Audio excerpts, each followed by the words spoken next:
Film की शुरुआत में हम एक 16 साल की लड़की को देखते हैं जिसका नाम मरी होता है, जो समंदर किनारे बने एक छोटे से गांव में रहती है, जहां सब लोग तकरीबन गुजारा करने के लिए फिशिंग करते हैं, यानी मछलियां पकड़ने का काम। अभी फिलहाल वो अपने चेकअप के लिए एक डॉक्टर के पास आई थी, क्योंकि अचानक ही पता नहीं कैसे इसके जिस्म पर एक अजीब सा निशान बन गया था। हालांकि इसे चोट भी नहीं लगी थी। डॉक्टर अच्छे से उसका चेकअप करता है, खास तौर पर उसके नाखून और दांतों को, फिर कहता है कि डरने की जरूरत नहीं है, कोई खतरे वाली बात नहीं है, इस निशान पर इतना ध्यान ना दो, ये जल्द ठीक हो जाएगा। मरी जब घर आई तो हम इसकी फैमिली को देखते हैं, जिसमें उसके सिर्फ मोम डैड थी। उसकी मोम की हालत ठीक नहीं थी, क्योंकि वो पैरालाइज थी, यानी कि अपाहिज, चल फिर नहीं सकती है, ना ही बोल सकती है, हर वक्त व्हील चेयर पर ही रहती है। इसीलिए उन्हें खाना खिलाना, नहलाना, कपड़े बदलवाना सब कुछ मरी ही करती है। रात को जब वो सोने की तैयारी कर रही थी तो उसकी नजर अपने सीने पर गई, जहाँ वो अजीब सा निशान बना था। वो निशान कम होने की बजाय अब और बढ़ता जा रहा था, और फिर ऐसे ही कुछ दिन और गुजर गए। और अब क्योंकि मरी थोड़ी बड़ी हो चुकी थी और उनकी माली हालात भी बस ठीक ही थी, खास अच्छी नहीं थी, तो इसीलिए वो एक फिश पॉइंट पर जॉब करना शुरू कर देती है, जहाँ पर मछलियाँ पैक की जाती थी। आज जॉब पर उसका पहला दिन था,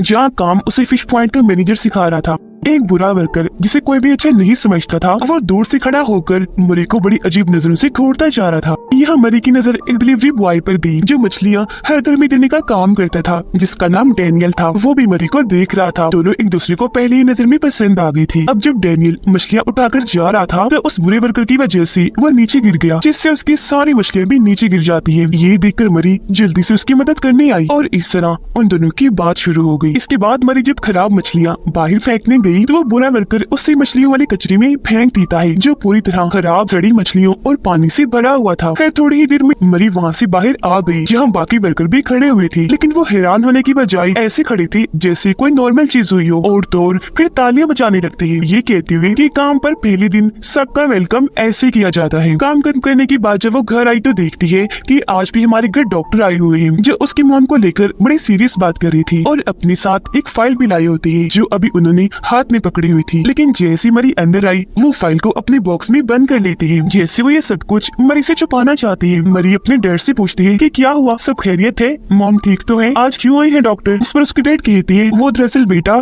तुम्हारी मॉम का हाथ थोड़ा सूज गया है, क्योंकि इसे हर रोज इंजेक्शन जो लगाने पड़ते हैं, तो इसका ही चेकअप करने आई है डॉक्टर। जिसके बाद डॉक्टर और उसकी डैड उसकी मॉम के हाथ को चेक करने लगी। जिस बीच मौका पाकर मरी वो फाइल चुरा कर ऊपर भाग गई, जो डॉक्टर उससे छुपाने की कोशिश कर रहा था। उस फाइल को चेक करती है, जिसमें से एक्सरे, कुछ लोगों की डिटेल्स वाले कागज और कुछ अजीब तरह की तस्वीरें मिलती है, जिसमें बहुत बुरे और गहरे जख्मों के निशान थे। इससे पहले वो कुछ समझ पाती, नीचे से उसके डैड आवाज लगा देते हैं। तब मरी जल्दी से उस फाइल को छुपाकर नीचे आ जाती है। डॉक्टर जा चुका था और उसकी डैड मॉम के हाथ में वो डेली वाला इंजेक्शन लगा रही थी, जिससे उसकी मॉम की हालत ठीक रहती है। रात को जब मरी बर्तन धो रही थी तो उसे अजीब सी आवाज आई। उसने जब चुपके से मॉम डैड के कमरे में देखा तो बड़ा ही अजीब नजारा था। उसकी डैड मॉम की पूरे जिस्म पर क्रीम लगाकर शेविंग कर रही थी, यानी बाल उतार रही थी। जो चीज मरी को अजीब तो लगी, लेकिन वो नजरअंदाज कर देती है, इस सोच के साथ कि जरूर मॉम के बाल बड़े हो गए होंगे। रात को जब वो सो रही थी तो उसे अजीब से सपने आने लगी, जैसे कोई डरावनी सी औरत जो खून से लथपथ है वो उसकी तरफ बढ़ रही है। पर अगली सुबह जब उसकी आंख खुली तो वो इस सपने के बारे में ज्यादा ना सोचकर काम पर चली गई, जहाँ उसकी और डैनियल की बात और बढ़ने लगी। पर जो डैनियल का साथी था वो थोड़ा अजीब था। वो मरी को कहता है कि उसे ज्यादा फ्री होने की कोशिश मत करो। उसकी बात को अनसुनी करके मरी खाना खाने चली गई, जहाँ भी वो बुरा वर्कर उसे तंग करने से बाज नहीं आता। वो मरी के बारे में उल्टी सीधी बातें कर रहा होता है, जिन्हें वो मुसलसल नजरअंदाज कर रही थी। लेकिन जब उस वर्कर ने उसकी मोम के खिलाफ गलत बात की तो मरी से बर्दाश्त नहीं हुई, उसे गुस्सा आ गया। इसीलिए वो ग्लास उठाकर उसके मुंह की तरफ फेंक कर मारती है। वो बुरा वर्कर पीछे हट गया, जिससे ग्लास उसके चेहरे पर लगने से बाल बाल बचा। इससे वर्कर को भी गुस्सा आ गया। जाहिर है ऐसे उनकी दुश्मनी और बढ़ गई। लेकिन मरी की इस जवाब पर फिश पॉइंट का मैनेजर काफी खुश नजर आ रहा था। ये अच्छा हुआ, ऐसे इसे मुंह तोड़ जवाब मिलना चाहिए था। अब शाम को मरी जब घर जाने की तैयारी कर रही थी तो तभी वो बुरा वर्कर अपने दोस्त के साथ वहाँ आ गया, मरी से बदला लेने के लिए, क्योंकि इस वक्त वो वहाँ अकेली थी। वो दोनों इसे पकड़ लेते हैं और बेचारी के साथ अजीब सा बर्ताव करने लगे। जबरदस्ती जब उसके साथ छेड़छाड़ कर रही थी तो हम मरी के जिस्म में अजीब सा बदलाव साफ साफ देख पाते हैं, जैसे कि उसकी वेन्स ऊपर उभरना शुरू हो गई थी। फिर नीचे बिठाकर उसका मजाक बनाने के लिए बुरा वर्कर जबरदस्ती उसे कच्ची मछली खिलाने की कोशिश करने लगा, जिससे उस बेचारी को बहुत बुरा लगा। वो रोने लगी। उसे ऐसे देखकर बुरा वर्कर बहुत हंसा और फिर वहाँ से चला जाता है। घर आकर भी वो दुखी नजर आ रही थी क्योंकि जो आज उसके साथ हुआ उस बारे में ही सोच रही थी। लेकिन जब उसने शीशे में खुद को देखा उसके जहन से एकदम ये सोच निकल गई क्योंकि सीने पर जहाँ निशान था वहाँ अब बाल हो गई थी। उसे फिक्र होने लगी क्योंकि जाहिर है ये नॉर्मल चीज तो बिल्कुल भी नहीं थी। उसे गुस्सा आने लगता है जिस वजह से वो बाथरूम में बेकाबू हो जाती है, अजीब तरह से इधर उधर खुद को मारने लगी। अब उसके इतना गुस्सा करने पर दोबारा से उसका जिस्म बदलने लगा, जैसे उसकी हड्डियां उभर कर ऊपर आ रही हूँ, अपनी शेप और जगह बदल रही हूँ। लेकिन तभी बाहर उसे अपने डैड की आवाज सुनाई दी, इसलिए वो खुद पर जैसे तैसे काबू पा लेती है। अगले दिन जब वो अपनी मोम को बाहर सैर करवाने लेकर गई तो तभी वहाँ डैनियल आ गया जो मरी की मोम से हाथ मिलाता है। लेकिन उसकी मोम उसका हाथ ही पकड़ लेती है, छोड़ने का नाम ही नहीं लेती। पर वो बड़ी मुश्किल से अपना हाथ वापस ले ही लेता है। घर आने के बाद वो रोजाना की तरह अपनी मोम को खाना खिलाने लगी, पर आज पहली बार वो ये काम ठीक से नहीं कर पा रही थी क्योंकि सारा खाना उसकी मोम के मुंह पर लग जाता है। वो ऐसा जानबूझ के कर रही थी क्योंकि रोज रोज ये करके वो तंग आ चुकी थी, उसे गुस्सा आ रहा था। तो आज वो अपनी मोम के साथ ही ये सलूक करने लगी। खाना वो खिलाने की बजाय उनके मुंह पर लगाती रहती है। उसके डैड को ये बुरा लगा तो मरी को वो ऐसे करने से रोकने लगी कि माँ है तुम्हारी,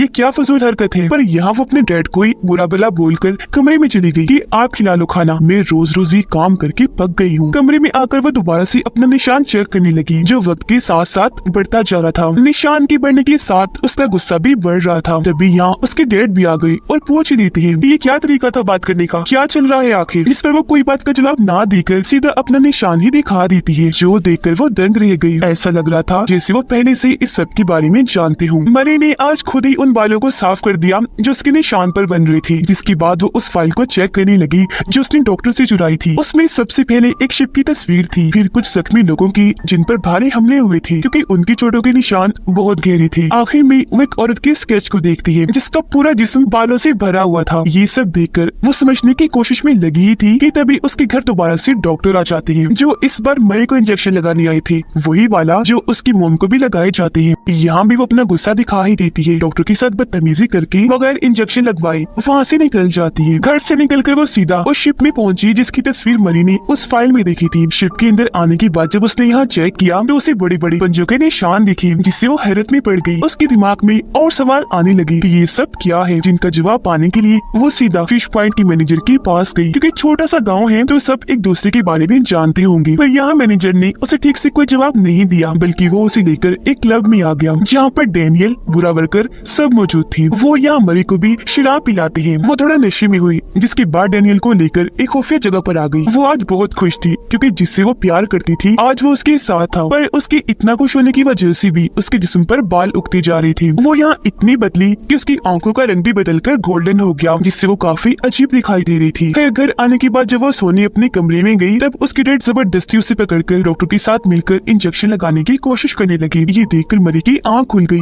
उसे हैरत हुई कि मेरे डैड ये क्यों कर रहे हैं। डॉक्टर उसे इंजेक्शन लगाने ही वाला था पर नहीं लगा पाता क्योंकि तभी उसकी मोम आकर डॉक्टर पर हमला कर देती है, उन्हें पकड़कर बुरी तरह गर्दन पर काट लेती है, जिससे हम यहाँ सारी बात समझ जाते हैं कि असल में उसकी मोम एक वेयरवुल्फ है, यानी आधी इंसान और आधी भेड़िया। और मरी के साथ जो कुछ भी हो रहा है सच में वो उसकी मोम की वजह से ही हो रहा है क्योंकि मरी उनकी बेटी है। इसलिए ये चीज बचपन से ही मरी के अंदर थी, लेकिन जब वो छोटी थी तो कुछ भी पता नहीं चल पाया। अब जब वो बड़ी हो गई है तो उसके सारे असरात दिखने लगे, यानी कि अब वो भी अपनी माँ की तरह वेयरवुल्फ बन रही है। यही वजह है कि उसके डैड बार बार इंजेक्शन लगाने की बात कर रही थी क्योंकि वो जानते थे कि उससे मरी अपने कंट्रोल में रहेगी।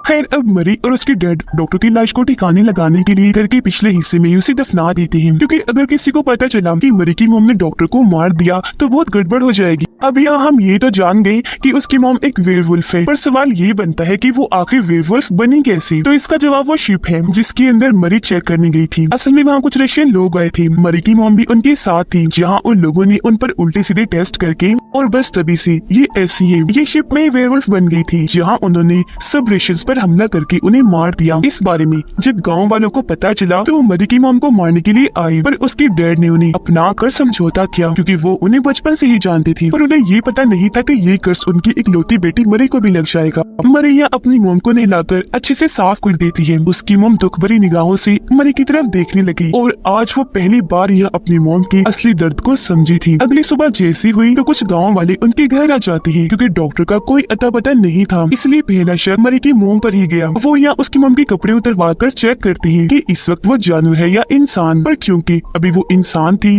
तो गाँव वालों को वहाँ से जाना पड़ा। लेकिन वो शक भरे गाँव से बार बार पीछे मुड़कर उसे देख रहे थे क्योंकि पूरी तरह उन्हें तसल्ली नहीं हुई थी। शाम को मरी काम से जब घर लौटी तो घर का दरवाजा खुला हुआ है। उसे अजीब लगा, इसलिए वो जल्दी से घर के अंदर आकर चेक करने लगी, जहाँ उसी बार टब में अपनी मोम की लाश दिखी, जो देखकर वो काफी दुखी हो गई। उसे काफी गहरा सदमा लगा। इस बात का डर था वही हुआ। उनके जाने के बाद गाँव वाले चुपके से यहाँ आए और उसकी मोम को मारने के बाद ऐसे फेंक कर चली गई। मरी काफी टूट गई, रोते रोते अपने डैड को कॉल करती है। तब उसके डैड जल्दी से घर आए। अपनी वाइफ की लाश को देखकर वो भी काफी दुख में चली गई, पर अब उन्हें इस बात की फिक्र थी कि अब गांव वालों की नजर मरी पर होगी। उसकी मॉम का फ्यूनरल किया जाता है, इन्हें दफनाया जा रहा था, जहाँ पर गांव के सभी लोग आते हैं। यहाँ पर मरी और उसके डैड बड़ी मुश्किल से खुद को संभाल रही थी, पर जब भी लोग चर्च में थे तो मरी देखती है कि मेरे सारे नाखून उखड़ रहे हैं। हालांकि मरी कोशिश कर रही थी, पर उन्हें छुपाना मुश्किल था क्योंकि नाखूनों से निकलने वाला खून हर जगह टपक रहा था। लेकिन फिर आखिर में मरी ने फैसला किया कि अब मैं कुछ भी नहीं छुपाऊंगी, मैं सबको बता दूंगी कि अपने मोम की तरह मैं भी वेयरवुल्फ हूँ, क्योंकि बेशक मैं एक जानवर बन सकती हूँ पर खुलकर जीने का हक मुझे भी है। दूर बैठा फिश पॉइंट का मैनेजर उसे सर हिलाकर ऐसा करने से मना कर रहा था क्योंकि वो समझ गया था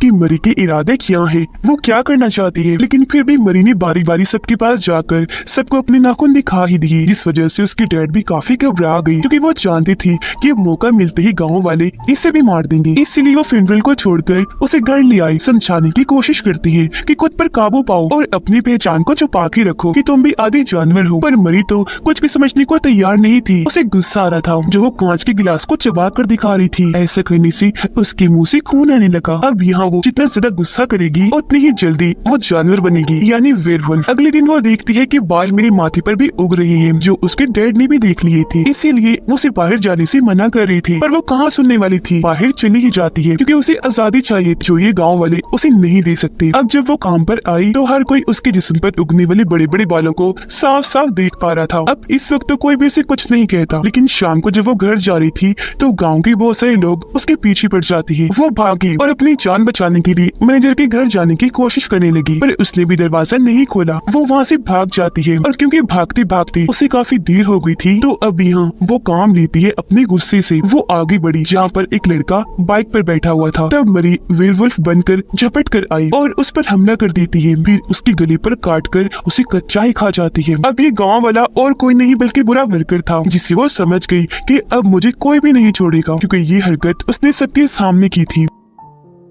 वो सोच रही थी कि गांव वाले अब मुझे मारने के लिए जमा हो जाएंगे, तो वो जल्दी से भागकर खुफिया जगह पर आकर छुप गई, जहाँ तभी उससे मिलने डेनियल आ जाता है जो उसकी मदद करने आया था। कहता है कि तुम्हें यहाँ से भागना होगा क्योंकि पूरा गांव तुम्हें ढूंढ रहा है। अब उन लोगों को अपनी जान का खतरा पड़ गया है, इसीलिए वो तुम्हें मारकर ही चैन की सांस लेंगे, फिर चाहे इसमें तुम्हारे डैडी बीच में क्यों ना जाए, वो किसी की नहीं सुनेंगे। आगे डेनियल कहता है यहाँ तुम थोड़ी देर मेरा इंतजार करो, मैं कश्ती लेकर आता हूँ, फिर एक साथ हम यहाँ से निकल जाएंगे। पर उसके जाने के बाद मरी वहाँ से निकलकर अपने घर आ गई। वो अपने कपड़े और मोम की तस्वीर रखकर निकलने ही वाली थी कि तभी सामने से उसके डैड आ गए, जिसे कहते हैं कि बेटा इस बार मैं भी तुम्हें नहीं रोकूंगा, जो तुम्हारा दिल चाहे वही करो, किसी की भी मत सुनो और बस आजाद जिंदगी गुजारो। जिसके बाद वो वापस उस खुफिया जगह पर आ गई क्योंकि डेनियल थोड़ी ही देर में यहाँ आने वाला था। पर वहाँ तो गाँव के कुछ लोग थे जो मरी का ही इंतजार कर रहे थे, जिनमें फिश पॉइंट का मैनेजर भी शामिल था। थोड़ी ही देर में यहाँ डेनियल भी आ गया। देखता है कि वो लोग उसे बेहोश करके अपने साथ ले जा रहे हैं, तो वो भी उनका पीछे करते करते समंदर किनारे आ गया, जहाँ गांव के वो लोग मरी को शिप में बिठाकर समंदर में चले गए। उनका प्लान था कि मरी को मारकर वो समंदर में फेंक देंगे, लेकिन उनके प्लान को खराब करने के लिए डेनियल भी शिप में आ जाता है। वो मरी को आजाद कर देता है, जो अब तक पूरी तरह वेयरवुल्फ में बदल चुकी थी। अब बेशक वो एक जानवर बनी हुई थी, लेकिन उसे